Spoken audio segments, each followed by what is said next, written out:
let's talk about fingering rules for the piano that you need to know now. Fingering is an incredibly tricky concept. There's a lot of layers, a lot of things to know, and so in this video, I'm gonna give you 8 things to think of when you're practicing that will help you be more effective and efficient with your fingering, and ultimately help you play better and sound better. The first rule is that fingering has to be decided very early on in the learning process. When you sit down to learn a new piece, it can be very tempting to just play through that piece over and over and over again and do whatever feels right in that moment. That is a huge mistake.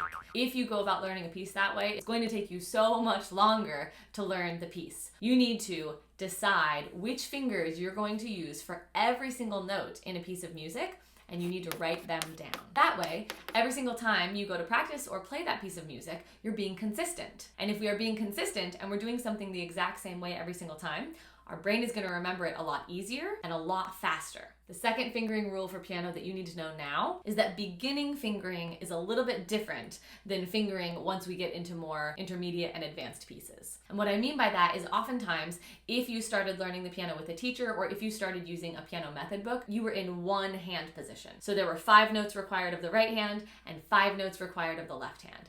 And that makes fingering a little bit more simple because we have 5 fingers on each hand. We can put 1 finger on each of the 5 notes in the right hand and 1 finger on each of the 5 notes in the left hand. If we can build a solid foundation of 1 finger on each of the 5 keys, we can get used to the hand coordination that is required to play in that most simple and basic hand position on the piano. The third fingering rule for piano that you need to know right now is that every single hand is different. So when we think of fingering, there's oftentimes not one correct answer. Especially when we get to the more intermediate and advanced levels, there are often 2 or perhaps even 3 options that you could choose from when trying to decide on a piano fingering. We want to make sure that we are taking a holistic approach and taking into account all of the things that we need to take into account, some of which I'm going to tell you in just a moment. But then at the end of the day, your hand is unique to you and you need to be comfortable and confident with the fingering. That's one of the things that I really help a lot of the members of the Casual to Confident Piano Player membership with in our group classes. We talk about fingering, we put up specific examples of music on the screen and we write in those fingerings. We go through that process a few times of trying to decide on fingerings.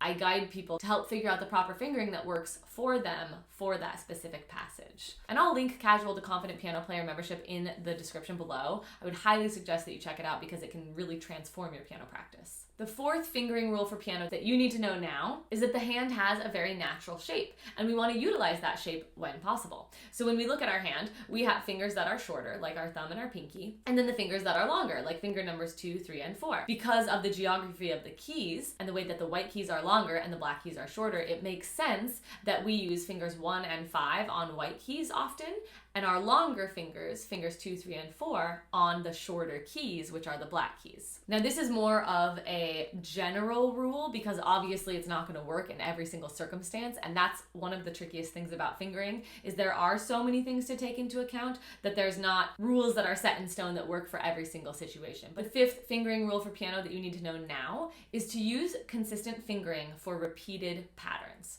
So for example, in the piece For Elise, we hear this pattern over and over throughout the piece.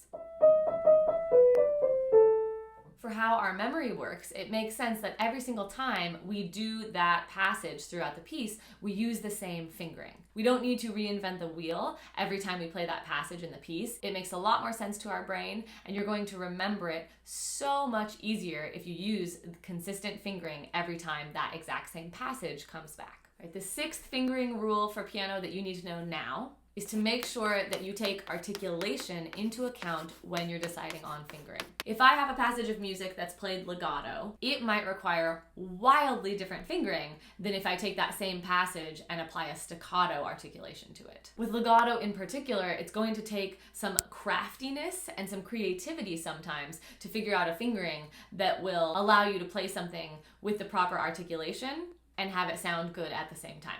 The seventh fingering rule for piano that you need to know now is to take into account not only the exact notes that you are looking at, but what comes before those notes and what comes after those notes. And this is a really common error that I see with piano fingering, is that people will decide on a finger and maybe they'll look at a string of 3 or 4 notes and they'll make a choice based on those 3 or 4 notes.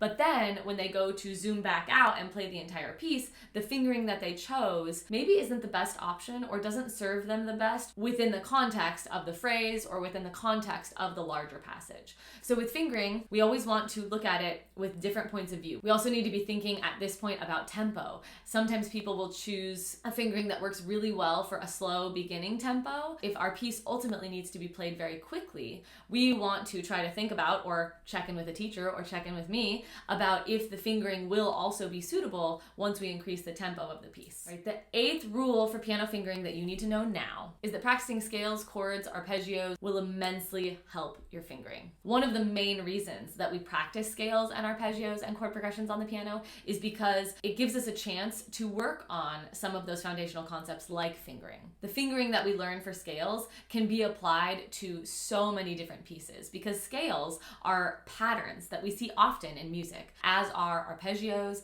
and chord progressions. And as I've talked about in other videos before, really what it takes to be a proficient musician and to be able to play something really well and have a deep understanding of it is a deep understanding and ability to recognize the patterns in music. Scales, chord progressions, arpeggios are all patterns. If we can learn the fingerings for those patterns, we can find those patterns in our music, and we already have an entire library of knowledge of fingerings that we can draw upon to make choices in our pieces. You get a scale book and then you start learning the proper fingering for scales, chords, and arpeggios, and I'll link my favorite one in the description below. And if you need some help with scales, I have an entire 2-week piano scale challenge where I go through every single scale individually. I teach you the proper fingering. I give you millions of tips on exactly how to practice those scales to get the most out of them. You can check out that 2-week piano scale challenge right here.